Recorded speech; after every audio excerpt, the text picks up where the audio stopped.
Buenas tardes, buenas noches, buenos días, todo depende de la hora en la que te estás conectando conmigo. Muchísimas gracias a la audiencia que siempre con su amabilidad me acompaña a esta hora para que hagamos una revisión sobre los headlines, los temas que están en la actualidad y que por supuesto a todos nos interesa saber, porque recordemos que la información es poder. Así que vamos a hacer una breve revisión por cuáles son los headlines del día de hoy. Bienvenidos y bienvenidas.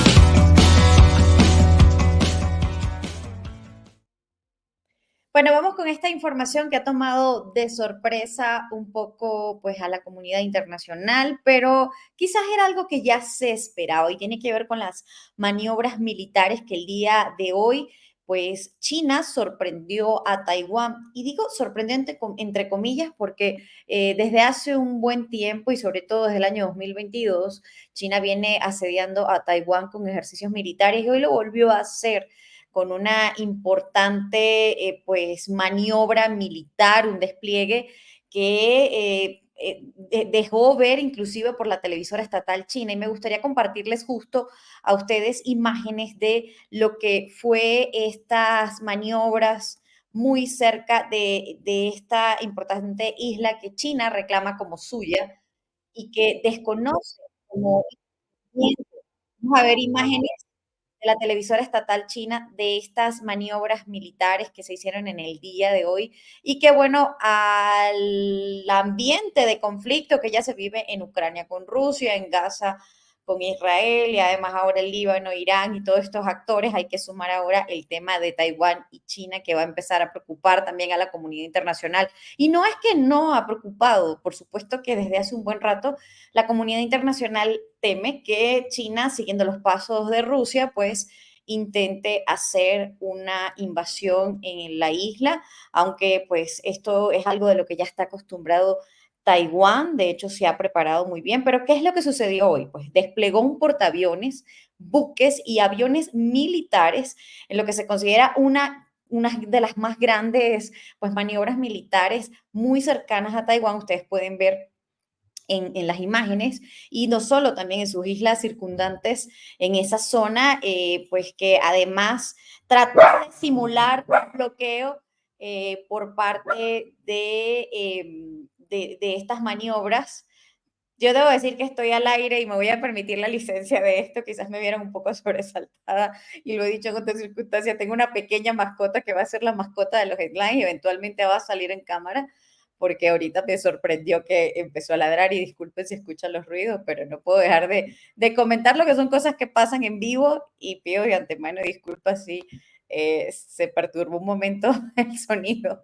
Pero bueno, les comentaba un poco de esto, no perdamos de vista que estas maniobras militares que se llevaron a cabo. Ustedes están viendo imágenes de la televisora estatal china, que además, pues, desplegó toda la información mediática para que se supiera lo que ocurrió. Fíjense hoy, octubre 14, acerca de estas importantes maniobras en las que hay que destacar, emplearon 125 aeronaves militares. Se considera la cifra más alta que se ha registrado en un día, por lo menos en ejercicios militares en torno a Taiwán por parte del gobierno chino. Esto según el Ministerio Taiwanés de Defensa Nacional, quien pues detectó 90 de las aeronaves dentro de la zona de identificación de defensa aérea taiwanesa. Por su parte, el Ministerio Chino de Defensa señaló que los ejercicios respondían a la negativa del presidente taiwanés Lai Ching de acceder a las exigencias de Beijing de que Taiwán reconozca que forma parte de la República Popular de China bajo el gobierno del Partido Comunista. O sea, por ningún motivo lo interpreta China como que es un ataque personal, sino que por el contrario, esto es parte de maniobras en un territorio que le pertenece. Los simulacros que hoy demostró el gobierno china se realizan 4 días después de que Taiwán celebrara la fundación de su gobierno, un día nacional como ellos lo catalogan. Y justo el presidente dijo en su discurso que China no tiene derecho a representar a Taiwán y declaró su compromiso de resistirse a la anexión de una invasión.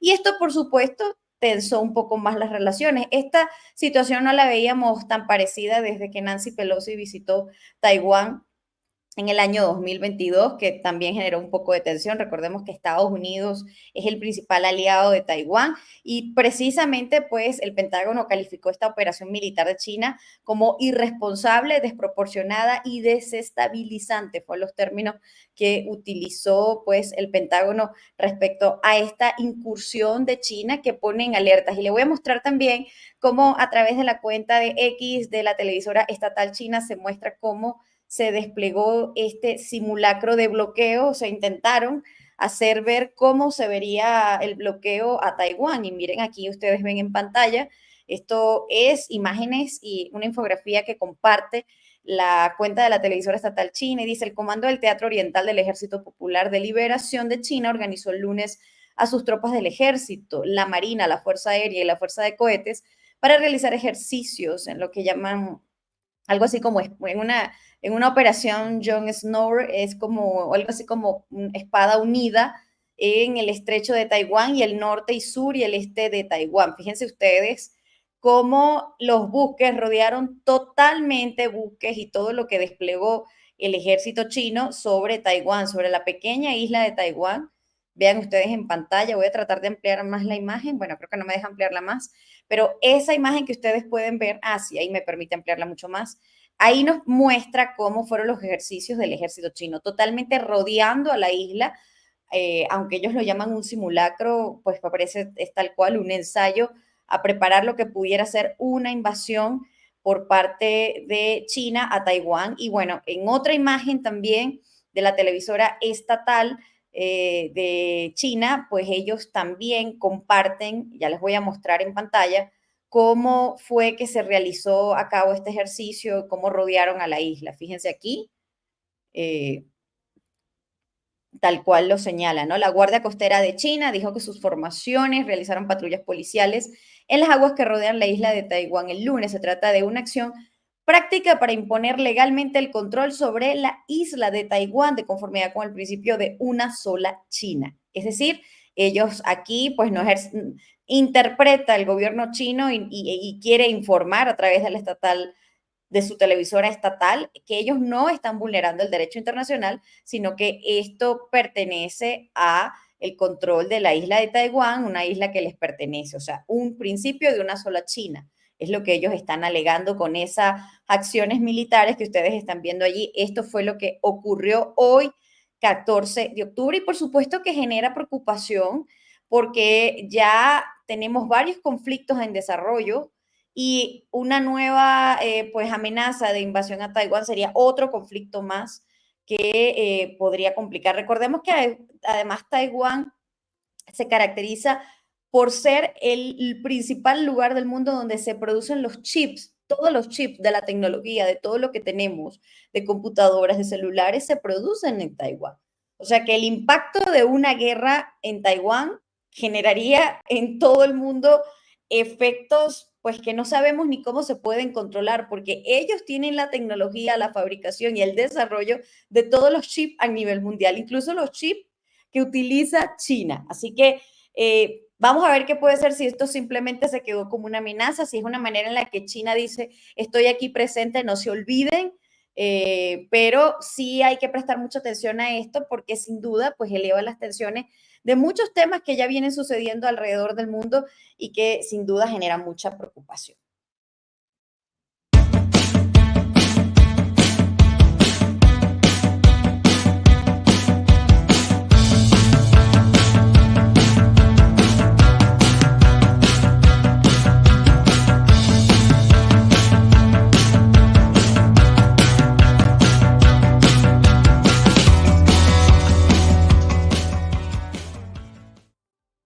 Bueno, y si por el lado de Asia está sucediendo eso, desde el lado de la OTAN, los países se están preparando para comenzar sus ejercicios militares nucleares. Esto además ya se venía anunciando desde días pasados y pues por supuesto volvemos a poner el foco, ¿no? De lo que viene sucediendo en distintas partes del mundo, además de lo que ya sabemos en materia de democracia. Y estamos viendo imágenes de archivo, sí debo decir, archivo de lo que es la página de la OTAN o NATO, como se le dice.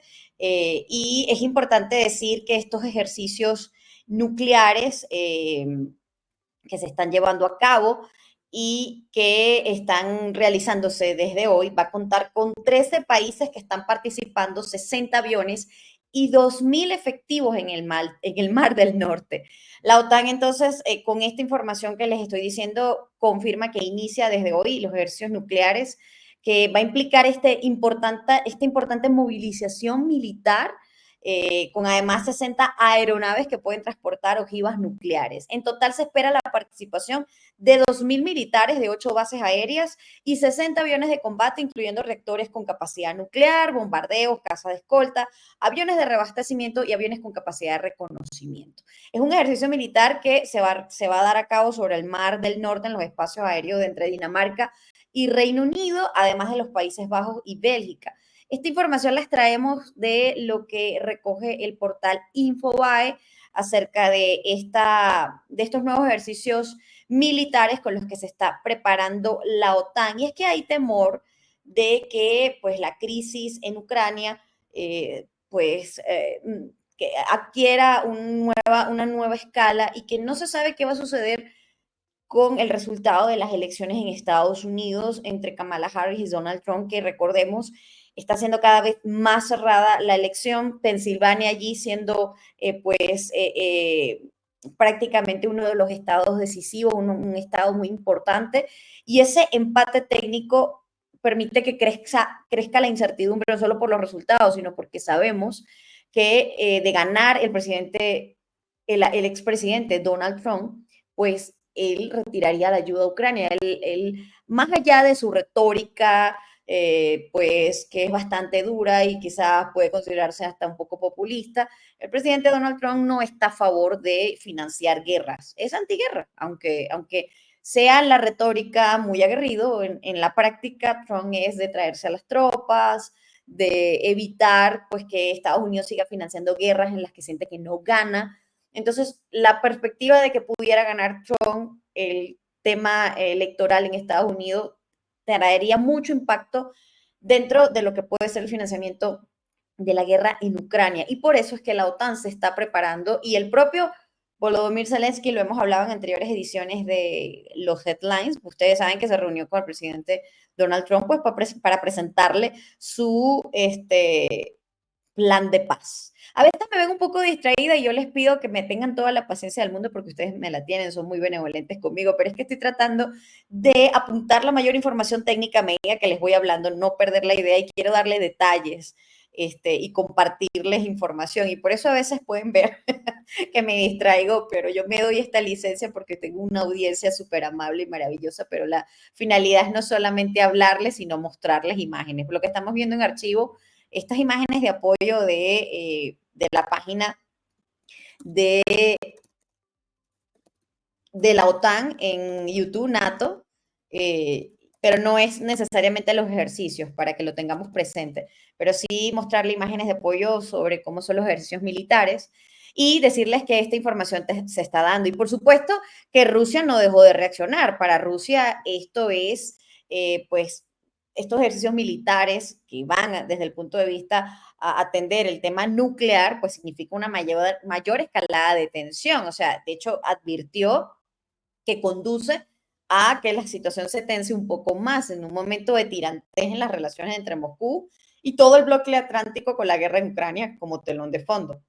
El contexto de la guerra caliente, dice el portavoz del Kremlin, Dmitry Peskov, dijo, en el contexto de la guerra caliente que se libra en el marco del conflicto ucraniano, estos ejercicios, por supuesto, no conducen más que a una mayor escalada de la tensión. Y hay que recordar que en días pasados el gobierno de Moscú pues decía que tenía previsto revisar la doctrina nuclear y que ya iba a considerar que cualquier estado no nuclear que atacara a Rusia, pero tuviera apoyo de un estado considerado potencialmente nuclear o que tiene considerado como potencia nuclear, pues lo conduciría como un ataque, lo interpretaría así. Todo esto se está dando a medida que se están desarrollando cosas. Fíjense, hablamos al principio de Taiwán y ahora estamos hablando de Rusia. Pero ¿qué está pasando con Israel y Gaza? Vamos a revisarlo en instantes. ¿Qué les parece?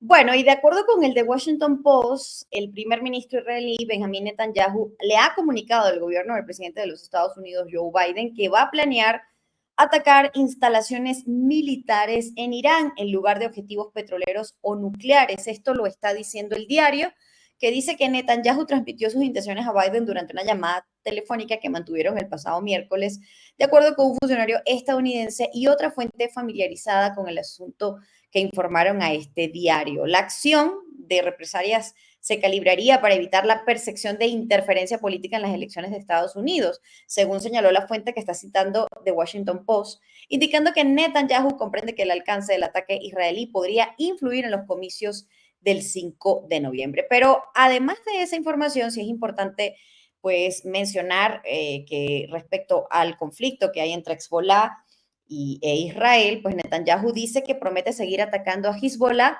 también en Beirut tras la muerte de 4 soldados, y lo dijo hoy que pues va a atacar sin piedad, se refiere a Israel, a Hezbollah en todo el Líbano, también en Beirut, después de que ayer un ataque del grupo chií matara a 4 soldados israelí e hiriera a unos 60 en la base militar de Golani, junto a la norteña ciudad de Haifa. Esto es lo que dijo Netanyahu. Quiero dejar claro, entre otras palabras, señaló, seguiremos atacando sin piedad a Hezbollah en todo el Líbano. El mandatario dio también las condolencias a la familia de los 5 muertos, todos de 19 años, y aseguró que Israel libra una dura campaña contra el eje del mal de Irán, en una expresión que engloba a los aliados iraníes con Hezbollah, las milicias sirias e iraquíes y los hutíes del Yemen. Recordemos que todas esas distintas fracciones en este momento pues se han aliado a raíz de que Israel ha iniciado una ofensiva en Gaza a propósito de los ataques del 7 de octubre, y justo también los hutíes del Yemen han realizado acciones. Hezbollah venía realizando acciones militares antes de que se sumara al Líbano directamente a esta guerra que estamos viendo que se está expandiendo a otros territorios. Y pues ahora es lo que promete Netanyahu. Y sí se puede decir que por lo menos se contabilizan al menos 21 personas que fallecieron tras un bombardeo israelí al norte del Líbano, estas, además de otras 8 personas que resultaron heridas.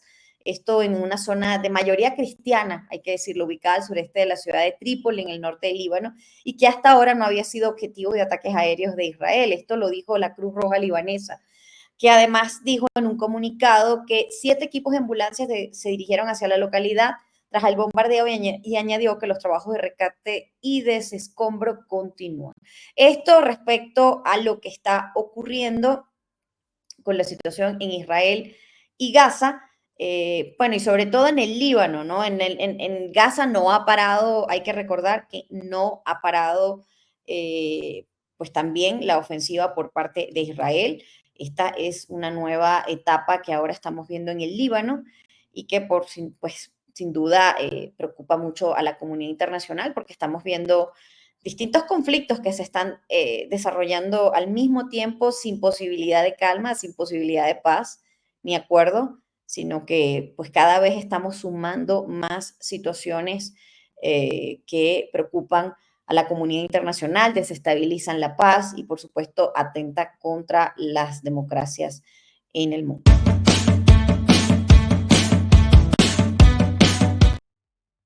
Bueno, vamos rápidamente con una información que no quiero dejar de comentar y tiene que ver con la expulsión que hizo Canadá a 6 diplomáticos de nacionalidad india, incluidos el alto comisionado en ese país, porque están vinculados con el asesinato de un líder separatista, y además alegando esfuerzos más amplios para atacar a disidentes indios en Canadá. Esto hay que recordar que tanto Canadá e India vienen arrastrando tensiones en sus relaciones, y ahora pues esto escala mucho más las tensiones que hay entre ambos países. India ha tomado represalias también por su parte, ordenando la expulsión de 6 diplomáticos canadienses de alto rango, incluido el alto comisionado interino, y dijo además el gobierno que había retirado a su enviado de Canadá, contradiciendo la declaración de expulsión de Canadá. Esto, por supuesto, aviva las disputas diplomáticas entre ambos países, un deterioro de las relaciones entre Canadá y la India, y que ha visto afectada pues distintas áreas, incluso la economía en esos países. Y esto a partir desde que el año pasado Justin Trudeau dijera que se había comprobado con pruebas que había agentes indios que habían participado en el asesinato de un destacado líder Siji que estaba en territorio canadiense.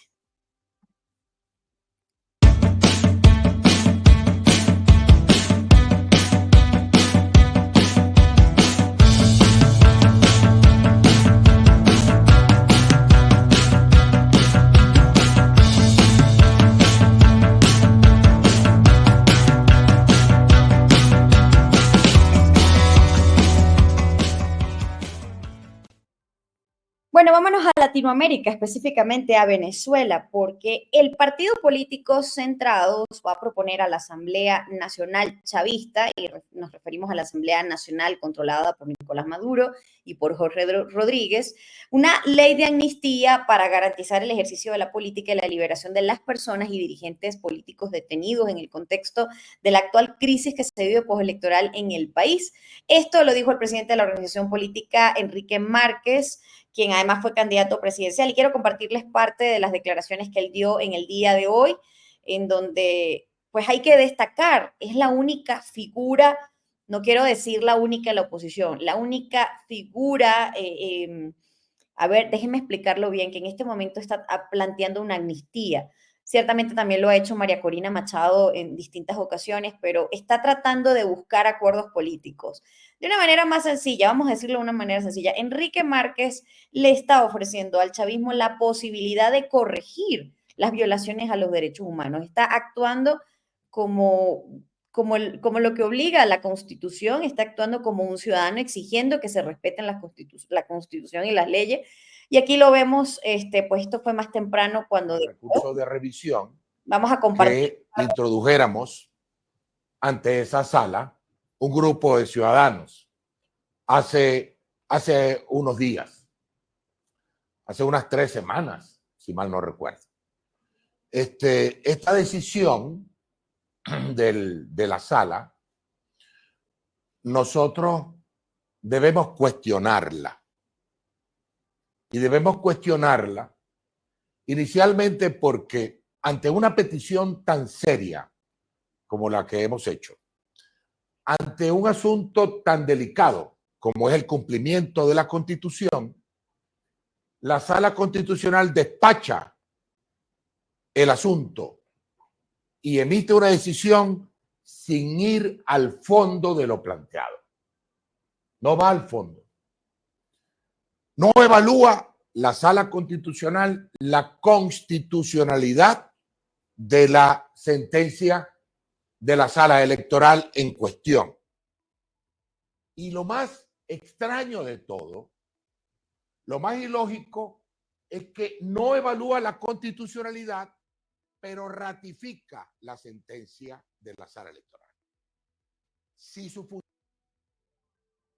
la función de la Sala Constitucional es precisamente actuar como protectora de la Constitución y se le ha pedido que evalúe si la sentencia es constitucional o no, ella no solo no evalúa la constitucionalidad de la sentencia, sino que se atreve a ratificarla, por lo que también ratifica los vicios de la sentencia número 31 de la Sala Electoral.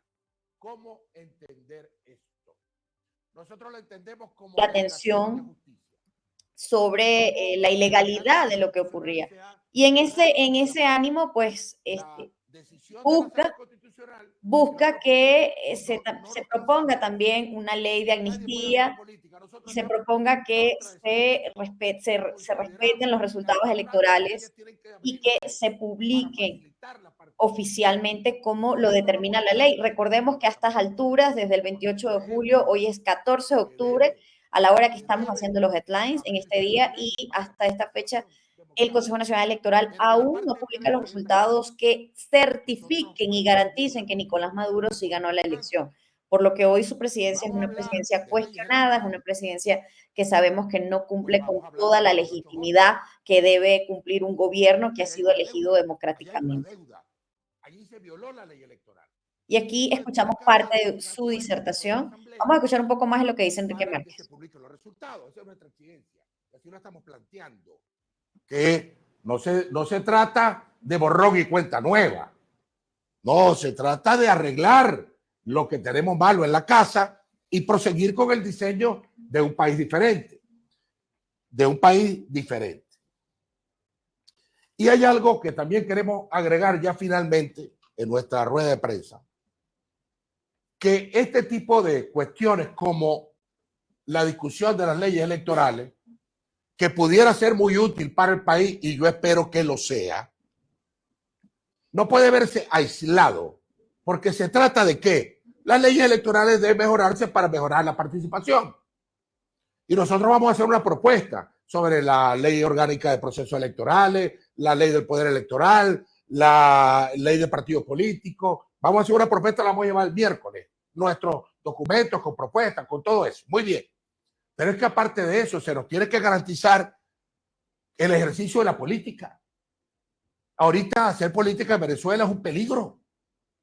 ¿Cuántos presos políticos no tenemos? ¿Por qué? Por protestar, por hacer política. Nosotros creemos que sería un contrasentido pensar en recuperar una vía electoral sin garantizar el ejercicio de la política.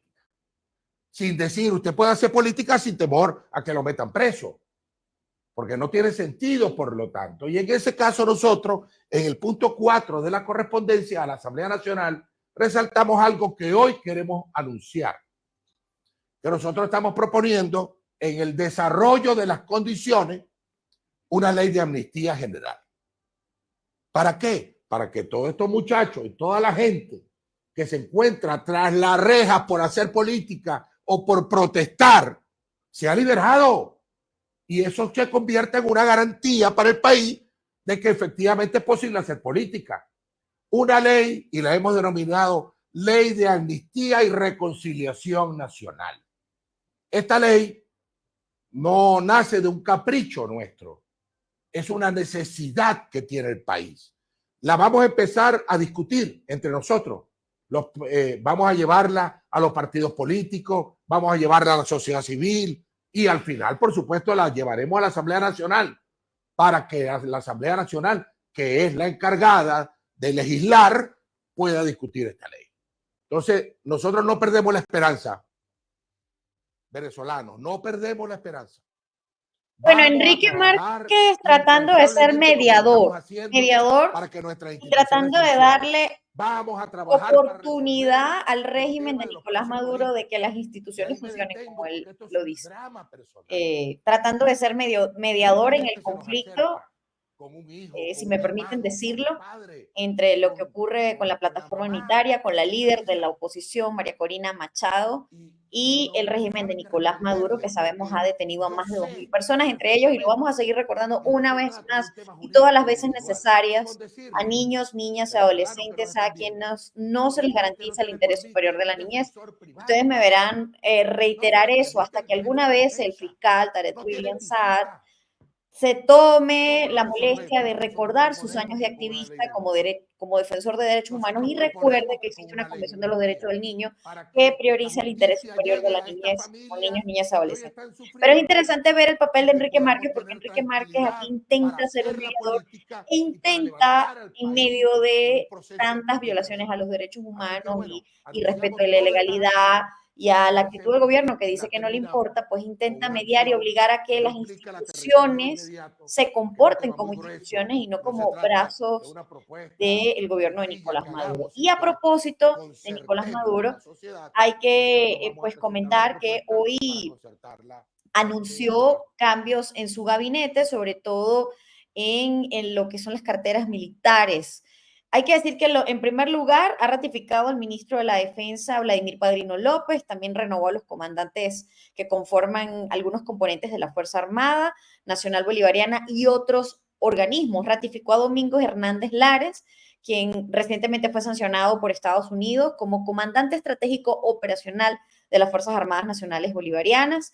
También informó la designación de Johan Hernández Lares como comandante general del Ejército y de un nombre que de verdad yo les confieso que no lo conozco y me pregunto si realmente es venezolano. Se llama Araf Abel Jaudí Solemán Gutiérrez. De los primeros nombres que tiene solo el Gutiérrez es latino o venezolano. Lo ratificó y lo colocó como jefe de la Armada y Lenín Ramírez como comandante de la aviación militar, mientras que ratificó en la Guardia Nacional Bolivariana a Helio Estrada Paredes. Johan Hernández Lares y Estrada Paredes también forman parte del grupo 16 funcionarios que según Estados Unidos están alineados con Maduro. Esto lo estamos leyendo y le damos el crédito al portal efectococuyo.com, que nos recuerda que fueron sancionados el mes pasado por el Tesoro estadounidense, que los acusa, entre otras cosas, de obstruir un proceso electoral presidencial competitivo e inclusivo en Venezuela y que violaron los derechos civiles y humanos del pueblo venezolano. ¿En dónde dijo esto Nicolás Maduro? Pues en su cuenta de Instagram. Ya les voy a mostrar cómo anunció estos cambios en el gabinete a través de un video. Vamos a ver aquí el video y aquí lo dice él. Chávez vive, la patria sigue. Independencia y patria socialista. Viviremos y venceremos. Leales siempre.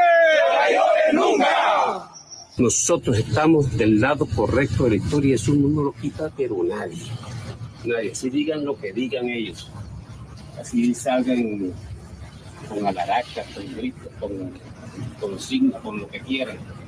Pero esta Fuerza Armada no la quiebra nadie, ni a su liderazgo, ni a su cuerpo orgánico, de oficiales y de tropas, que está pues en el territorio dando de sí, con todas las dificultades que nosotros sabemos, pero echando para adelante. Así que bueno, mi comandante en jefe, creo que ha sido una sabia decisión de su parte, todo este nuevo Estado Mayor Superior. Vamos a luchar unidos y vamos a darle respuesta al pueblo de Venezuela por la paz, por la integridad territorial y independencia de nuestro país. Adelante, pues. Que Dios me lo bendiga.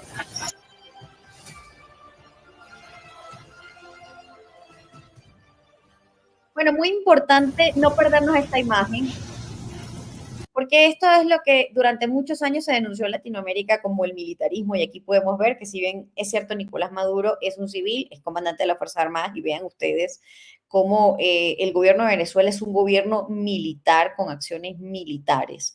Es un tema que no es menor ni es un análisis que no hay que dejar de tomar en cuenta. Es un gobierno militarista con que cada vez pues va escalando la militarización de la sociedad.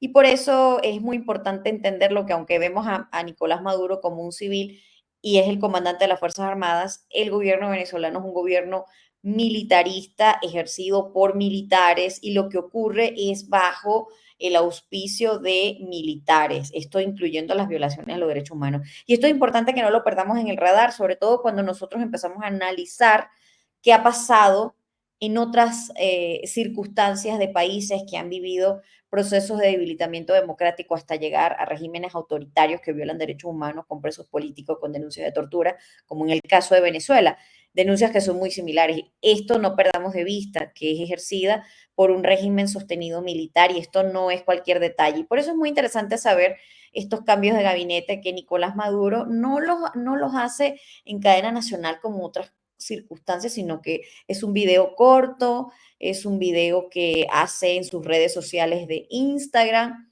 y fue allí que pues dejó ver que hizo estos cambios de gabinete. No perdamos detalle las formas y los simbolismos en política, porque este tipo de detalle siempre nos cuentan muchas cosas de las que no vemos, pero que están allí y nos dan mucha información.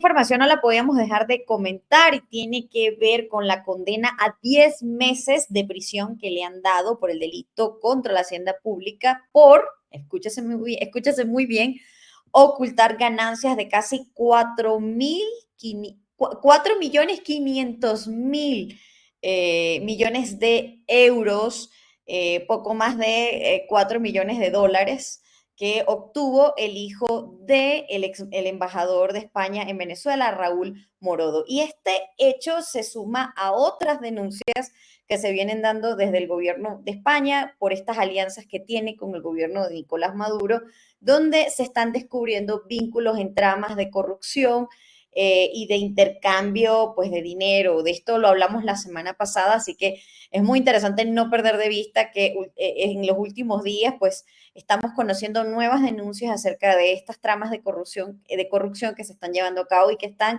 dejando ver a pues las acusaciones que se hacen desde la Fiscalía en contra del gobierno de Pedro Sánchez y muchos de sus funcionarios implicados, en este caso el ex embajador de España, pues justamente por haber ocultado ese dinero. Se le puso solamente 10 meses de prisión por ocultar estas ganancias de PDVSA, pero pues no perdamos de vista lo que señala la Fiscalía. Dice que Morodo estableció vínculos con altos funcionarios de Venezuela entre el 2004 y el 2007, periodo en el que hay que señalar, fue embajador del expresidente José Luis Rodríguez Zapatero.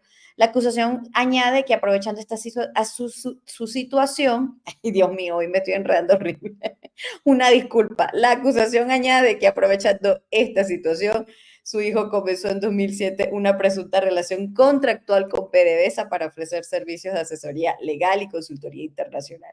Estos detalles no los perdamos de vista, estemos muy atentos a lo que está sucediendo con Venezuela y España y sobre todo, pues no solo el expresidente José Luis Rodríguez Zapatero, sino el gobierno de Pedro Sánchez y todo lo que implica pues la participación y el viaje de Delcy Rodríguez, la vicepresidenta de ese país. Lo hablamos en días pasados y eso va a seguir trayendo colación, así que estemos muy atentos a esa información.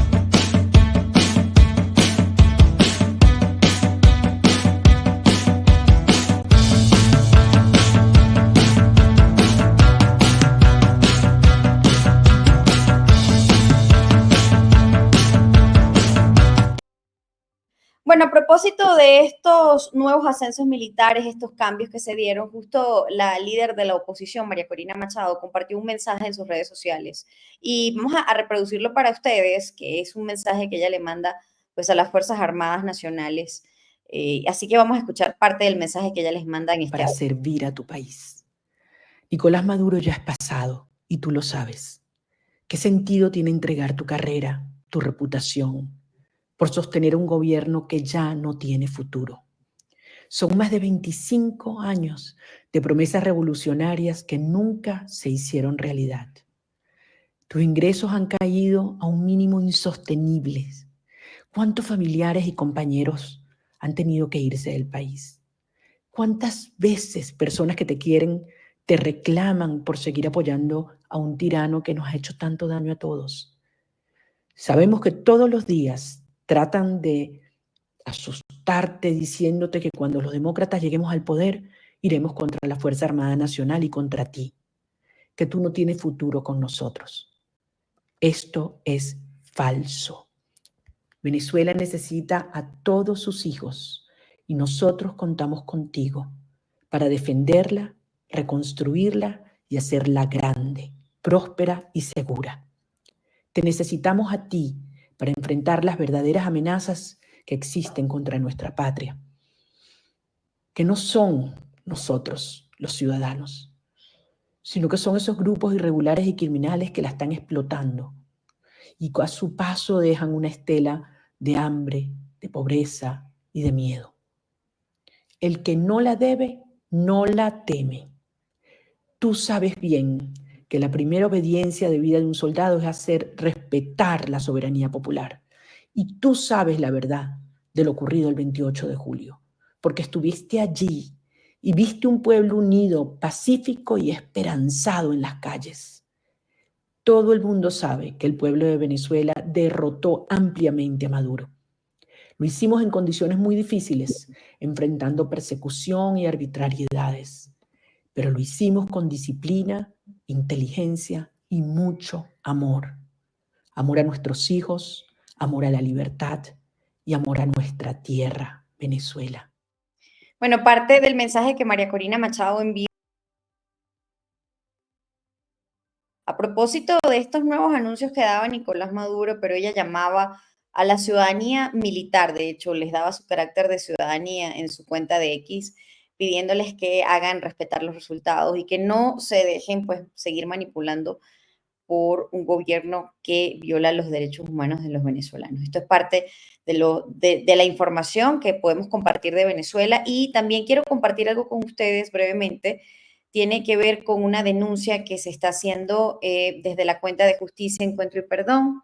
Con gran preocupación recibimos información del delicado estado de salud que padecen actualmente los hermanos Juan Nair y Daniel Josué Zambrano, presos políticos oriundos del estado Táchira y recluidos en las cárceles de Yare 2 y Yare 3 en Miranda, Juan Nair Zambrano, del espectro autista, presenta una agudización de su condición, actúa desorientado, nervioso y con fuerte ansiedad, mientras que Daniel Josué también ha desarrollado crisis de ansiedad, además de dolores lumbares en la columna y la cervical que le impiden dormir. Ambos presentan descompensación y pues se alimentan muy mal, ya que sus padres viven en los Andes y no pueden trasladarse seguido a visitarlos. Actualmente están enfermos del estómago debido al mal estado del agua que consumen. Hacemos un llamado de alerta a las autoridades de las cárceles Yare 2 y Yare 3, así como a las del sistema de justicia, para que atiendan con carácter de urgencia la situación de los hermanos Zambrano y les permitan recibir atención médica, así como mejorar sus condiciones de reclusión.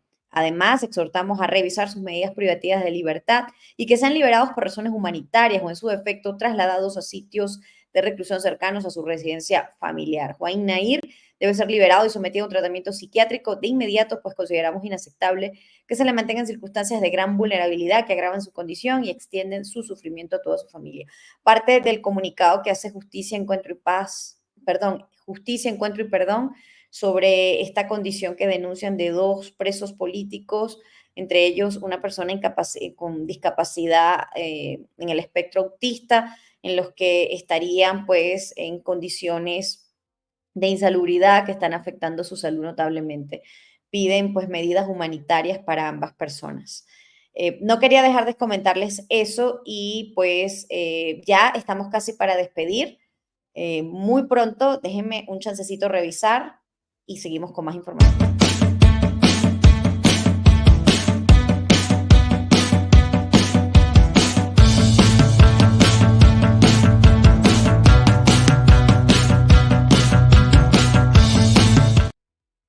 Bueno, no me quiero despedir sin comentar 2 informaciones que me parecen sumamente importantes. Hoy he estado, me van a disculpar porque he estado más distraída de lo normal en esta función de querer compartirles pues contenido para que puedan leer la información, mostrarles el video y hablarles la noticia. He estado terrible, así que les pido una disculpa porque me he enredado un poco y me doy la licencia de ser muy honesta con ustedes. A veces atiendo 3 señores y dicen que el que atiende 2 ya queda mal, imagínense con 3.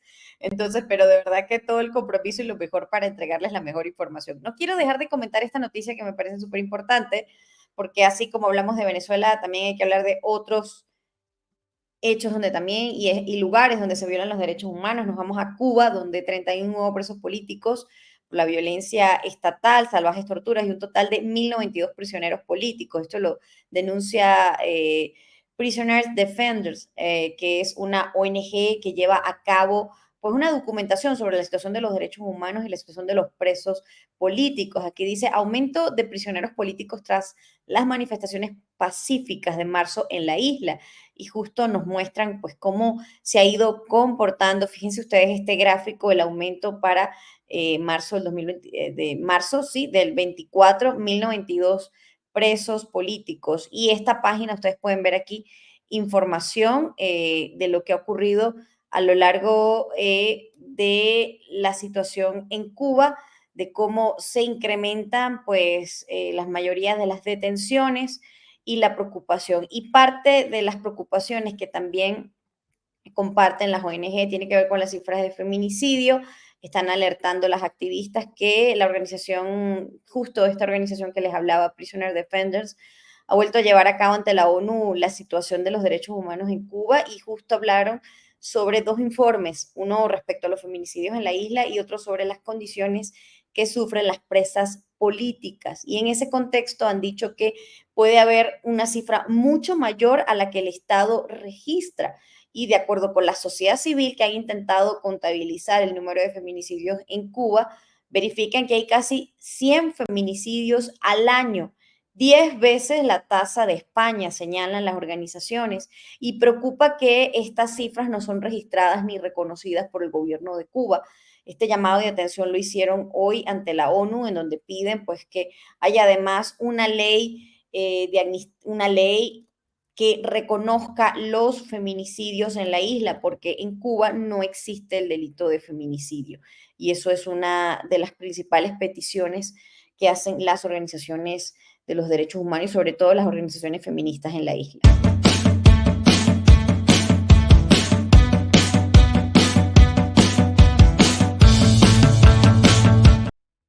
Bueno, ya muy para cerrar, estoy muy sobre la hora y me pasé de tiempo, una disculpa, pero bueno, aquí vamos con los ganadores del Premio Nobel de Economía. La Real Academia de Suecia de Ciencias ha decidido otorgar el Premio de Ciencias Económicas 2024 para Daron Acemoglu, Simon Johnson y Jens Robinson por sus estudios sobre cómo se forman las instituciones y cómo afecta a la prosperidad. Estos visionarios pues fueron los creadores de un importante libro donde, entre otras cosas, exponen cómo impacta la desigualdad. Les voy a compartir cuál es el libro que ellos sacaron y cómo es parte del reconocimiento que les da el Premio Nobel de Economía. Entre ellos, ¿por qué fracasan los países? Los orígenes del poder, la prosperidad y la pobreza. Consideramos que La riqueza de las naciones de Adam Smith es un clásico imperecedero. Dentro de 2 siglos lo mismo pensarán de por qué fracasan los países. Es parte de quienes pues resaltan la importancia de esta obra y de lo que tiene que ver, considerada entre los mejores libros, justo es escrito por estos ganadores del Premio Nobel de Economía, Daron Acemoglu, Simon Johnson, repito, y Jens Robinson, premiados por demostrar la relación entre las instituciones y la prosperidad.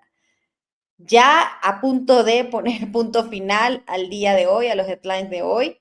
Ha sido para mí un gusto poder compartir con ustedes. Hoy estuve muy apresurada, quizás en algún momento un poco enredada, así que les pido disculpas. Pero bueno, en mi función de poder llevarles la información más completa, de que ustedes puedan tener el video, puedan tener la imagen, puedan tener el insert adecuado, pues a veces me distraigo. Pero créanme que con todo el compromiso, la responsabilidad de que se lleven información responsable, certera y sobre todo comprobable, oportuna y veraz, es el compromiso. Me quiero despedir con una imagen positiva, siempre intento hacer eso en los headlines, con algo bonito. Hablamos de muchas cosas que nos estresan, pero bueno, a veces hay que reconciliarse con la alegría, con las cosas buenas y siempre trato de despedir con algo bonito y esa es, y en esta ocasión va a ser este video de una gatita que estaba muy triste y a la cual había perdido su cría y aquí le entregaron un gatito pequeño nuevo, que es el pequeño gatito rubio que ustedes lo ven, y allí se lo entregan y de esa manera, pues no solo obtuvo una nueva mamá ese gatito, sino ella una oportunidad de seguir pues queriendo más a alguien luego de perder a su cría, pero ahí lo tienen. Así que con esta imagen del amor maternal que inclusive caracteriza a los animales, quiero despedir del Club del Arte. Quieren ver cosas positivas en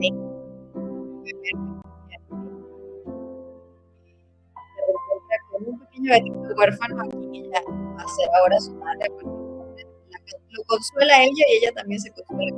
Así que esta es la imagen positiva con la transmisión del día de hoy. Les agradezco su paciencia.